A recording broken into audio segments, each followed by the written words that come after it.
He's back. This eye keeps watering. I'm crying because these questions are so beautiful. No, because it's spicy. Bold is spicy. That's the name Oh, of the show. right. Yeah, the spice got to my eye. God, the joke was right there. It was right there. It's Friday, boys and girls.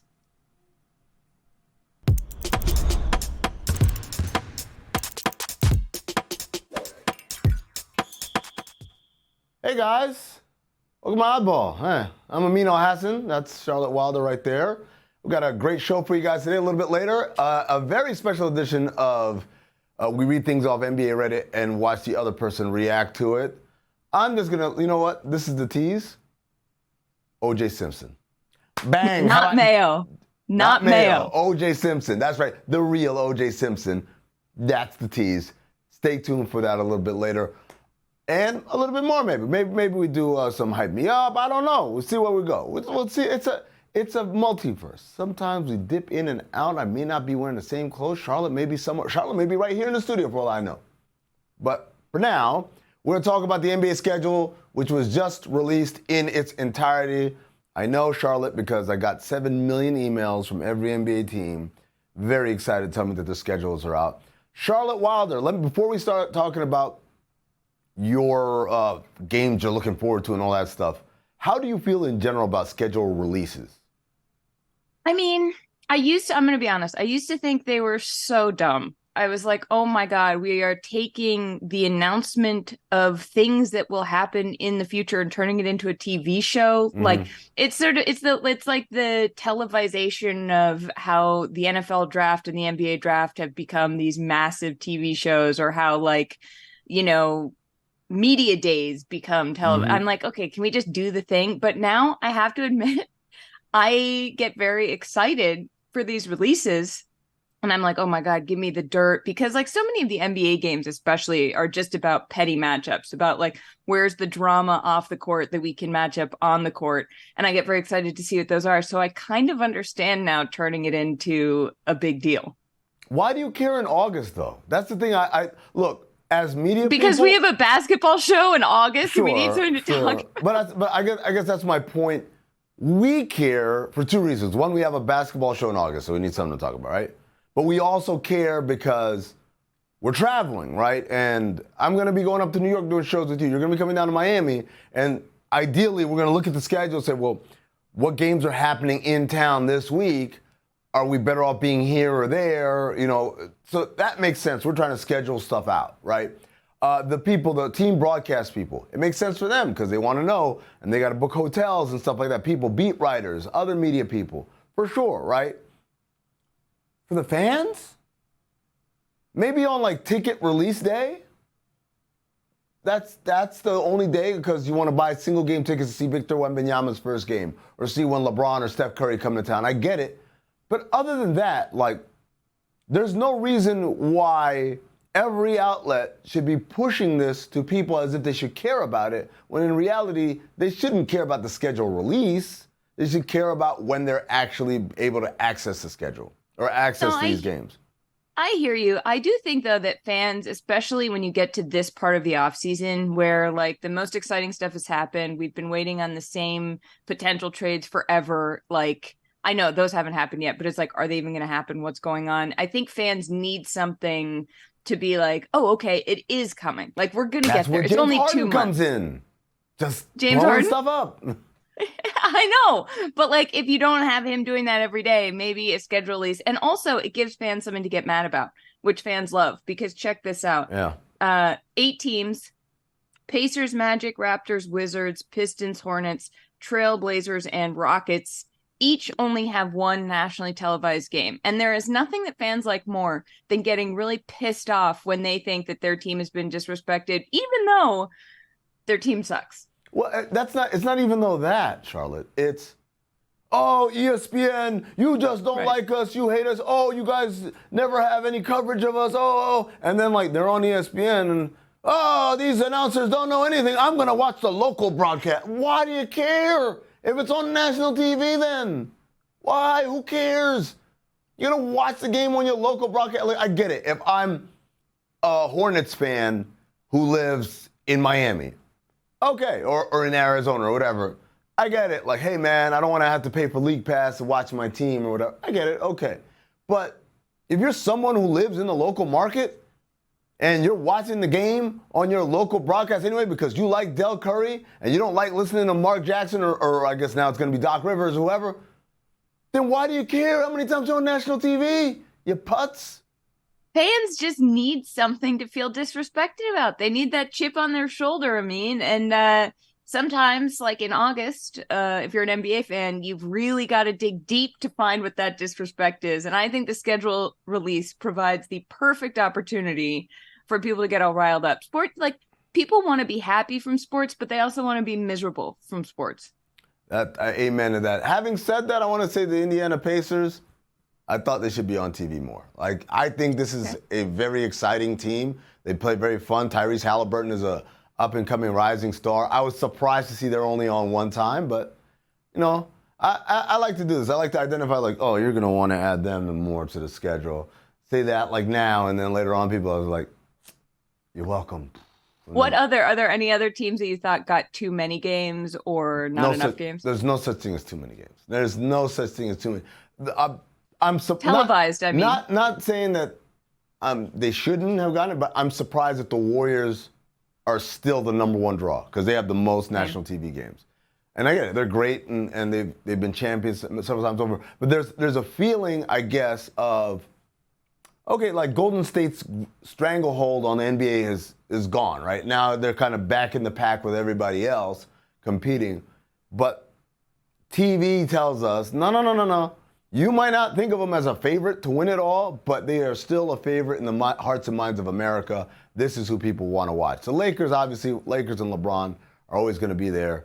But the Warriors and Steph Curry, it's truly a testament to just how dominant they've been to where here we are, I guess 2 years removed from their last championship, but I don't think anyone's thinking of them as a favorite, and they're still leading the pack in national TV games. What games are you looking forward to? So a couple of things. Number one, Portland and Miami, which happens a few days after the trade deadline on, I believe, the 27th.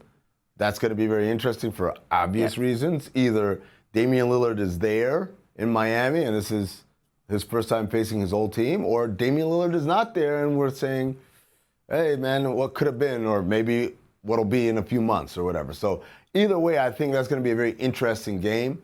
I got the other one I want to see. Everyone's talking about Wembanyama versus Scoot, Wembanyama versus Miller. I want to watch Scoot versus Miller. I think those two guys, Scoot and Brandon Miller, are going to be mentioned together forever. And their careers are going to travel on parallel tracks and be connected in that way. And if one does better, especially if Scoot becomes what many of us, myself included, think he's going to become, the Hornets might be kicking themselves. So this is the first opportunity for those two to match up. I'm looking forward to that. And then I'll give you a third one. Suns at Warriors. Not Warriors at Suns, but Suns at Warriors because, Charlotte, did you know that since Kevin Durant left Golden State in 2019, he's played against the Warriors on the road exactly one time. And it was during the pandemic when there were no fans in the building, right? So he still hasn't played that first home game or first road game in front of the home Warriors crowd. And so that's something I'm like, oh, I got to see what this reaction is going to be like. Well, it's funny. I feel like so many of these or media outlets have been talking about like how Durant and LeBron haven't played against each other since 2018. But that's more exciting to me because that's a whole team. Yep. That's just not just like two great players. I'm personally sort of looking forward to and sort of dreading when Marcus Smart comes back to Boston. Aww. And then I also am sort of excited for Clippers Sixers, which no one's talking about because we don't know. Like either way, if James Harden isn't on the Sixers, it's still funny. If he's on the Clippers, it's exciting. If he is on the Sixers, it's funny. I don't know. Either way, it's just sort of funny to me. But that's not until March 24th. Oh wow, that's a long time. I know. It's a long time to wait. Who knows if we'll all still be there, though? Who knows if Oddball will still be here. Hey, stop it. Let's take a break right now. When we come back, we'll play a rousing edition of What Would You Do if OJ Simpson came for you. No, that's not the game we're going to play. That's not Completely different game. Jesus Christ. It's Oddball.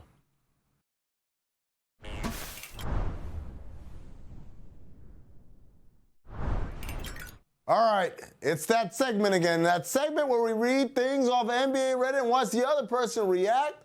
And Charlotte, I have an idea that you've already reacted because what's your background? Oh, no, I have no idea what we're going to be talking That's about. true. I just thought it would be fun to, put the background of the OJ Simpson car chase. I was feeling frisky. What can I say? Happy coincidence because today's topic from OK-Price556 on Reddit. If MJ and the Bulls were playing in the 94 finals, do you think they would have still cut to OJ's Bronco chase? Okay, in case you're a little younger, you're like, hey, I'm 25 years old. Well, who's OJ? OJ Mayo? Like, no. All right, there's this guy named OJ Simpson. He was in this movie called The Naked Gun. He played in the NFL. He's actually a pretty good NFL player. Also, he may not have murdered his wife and another guy. Allegedly, right? Just gonna throw that out there. Immunity. Also, he's pretty funny on Twitter. Don't judge me. So anyways, Okay. OJ is being pursued by the police in connection with this murder, right? He's not driving. He's in the backseat of a Ford Bronco that his friend AC Al Cowling is driving, very slowly, I might add. And every single TV station in America, cable, network, didn't matter. They all switched, including NBC, who was broadcasting at that moment, I want to say Game 5 of the NBA Finals. I mean, it was crucial. This was an important game. This was the NBA Finals. It was Rockets, it was Knicks. The Knicks is a huge media market. Their first time back in the finals since the 70s. It could not have gotten bigger unless, Charlotte Wilder, Yes. Michael Jordan had been playing instead. So the question is, do you think they would have cut away from Jordan? Such a coincidence that we're talking about OJ the day I just happened to have this as my background. Yeah, I do think they would have cut away from Jordan. I don't think there's anybody on planet Earth who could have been playing that they would not have cut away from, because they're going to lose everybody anyway. Like, everybody's going to switch to the other channels that are showing the OJ chase because everyone's going to be calling each other. I know there wasn't Twitter, but like, they're going to lose viewership because everyone's going to change the channel. So they might as well just show the car chase, right? Hey, let me hint you and hip you and NBC in 1994 and everyone else on a little piece of technology called PIP. That stands for Picture in Picture. That's the little thing that you can do where you go full screen with Amin right here, and you keep Charlotte in the corner right there. Let me do it right there in the corner. And that way, people can continue to enjoy both things at the same time. Because here's the, hell, you could have gone picture in picture the other way. Show me OJ and put the game in the corner. And that way, hey, I'm getting all my play-by-play on what's going on with this very slow car speed chase. But I'm also seeing what's happening here. But NBC didn't do any of this. And here's the rub, Charlotte, you stupid asses at NBC, because 14 or 15-year-old Amin was watching those finals like his life depended on it. Here's this is why. personal. Everybody had the OJ chase. Nobody had the game. So if you had the OJ chase and had the game on one little box here, you weren't going to lose anybody. You would have kept my ass. And I'm going to say this, and you guys can bleep this out and put the thing over my mouth so no one can read my lips. But I'm going to say this. Okay. What 15-year-old Amin said when that was happening was, I said that in a restaurant. So you've always been like this. We are bleeping the shit out of that. In a restaurant. Yes. I can't believe we even have that on tape. Look. That you said that. What can I say? I'm that guy. A little important piece of context, Charlotte. He had a gun in his head in the back of the Bronco. That's why I, unlike Kugler's brother, wanted him to do the deed himself, as opposed to... You didn't just assume that was an option. It was very clear that was an option. Yeah. Is what you're saying. Yes. Okay. Thank you for the clarification. I think I got cheers, by the way, much like James Harden's. Maury's a liar. So he's like, we're like, yeah, like, yes. Listen to the child. Give us the Knicks. What a bummer that was, man. I had to go home. After a while, like when it became clear, look, they're not cutting back to the game. Went home. That really does suck. That really is insane that they just never went back to the game. No, like, and here's the thing, Charlotte. This is a different era. I had to wait till the next day to find out what happened. oh God. Like in the paper, like, so do they win? Like, oh, that's so brutal. Yeah. Sorry. You didn't even know who won the game. Are you an NBA player or team? You feeling down in the dumps? Are you looking for someone just to lift your spirits a little bit with some positive reinforcement?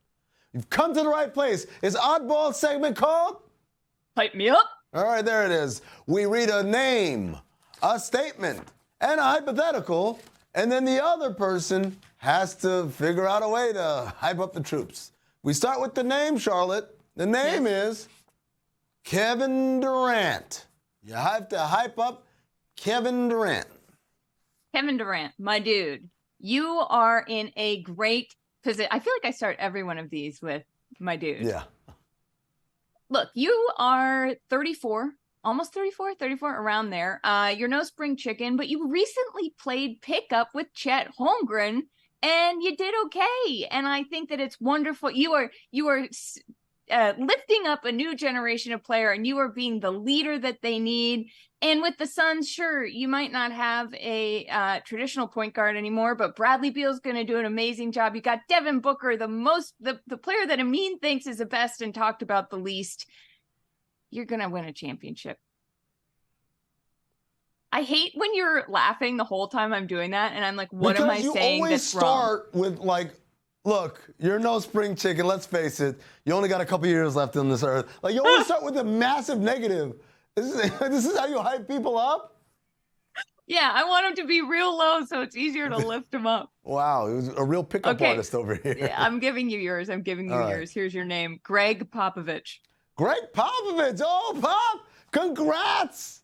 We made it to the Hall of Fame, baby. You wanted to be a D3 coach, but life said no. Hall of Fame. And $80 million plus made over a lifetime. $80 million just on this contract right here. We're not even counting what you made over the last 20 years. Dude, we did it, baby. Now you get to mail it in. It doesn't even matter if you win or lose. You're in the Hall of Fame. They can't take that away from you. You're the all-time winningest coach, so every win you have is just more and more buffer over who? Doc Rivers, Eric Spoelstra, Steve Kerr. Those guys are so far off, they'll never catch you. Hey, man, think of all the wine you can buy with all that money now and all the time you're going to have because you're not going to be fretting about, I'm going to win a championship. None of that stuff matters anymore, baby. Me and you, wine country. Let's go. That's how you I think I always say my dude, and you always say baby. Yeah. All right, here we go. There's the statement, Charlotte. Okay. The statement is Jason Tatum and Jaylen Brown were snubbed on Bleacher Report's top 5 NBA duos list. You got to hype them up now. I feel like I'm supposed to hype up the statement, but I'm going to hype up the players. Is that okay? Can I do that? I love the idea of you hyping up the statement. I'm hyping up the dude. Being like, yo, you bums didn't deserve that list is awesome. Like, these are my dudes. Right. Jason and Jaylen, this list is absolute bullshit. Remember when Dr. J came out with that top 10 list and Michael Jordan, yes. Was he on it? He was on it, yeah. But LeBron wasn't. Yeah. This is one of those lists. This is a list that being left off it is actually an honor because you two are electric together. You've done what no duo has ever done before the All-Star break, which is each score 25 points in 27 games.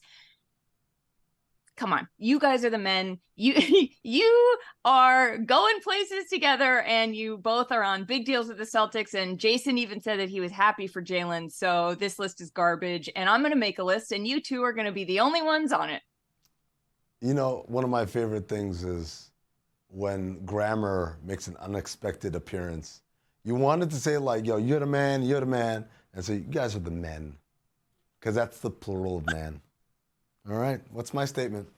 Your statement is, Okay, Josh Hart, Knicks agreed to 4-year, $81 million extension. Yeah. Hey, you know what, Josh? Me and Pop are going on this wine country tour. I'd like you to come with.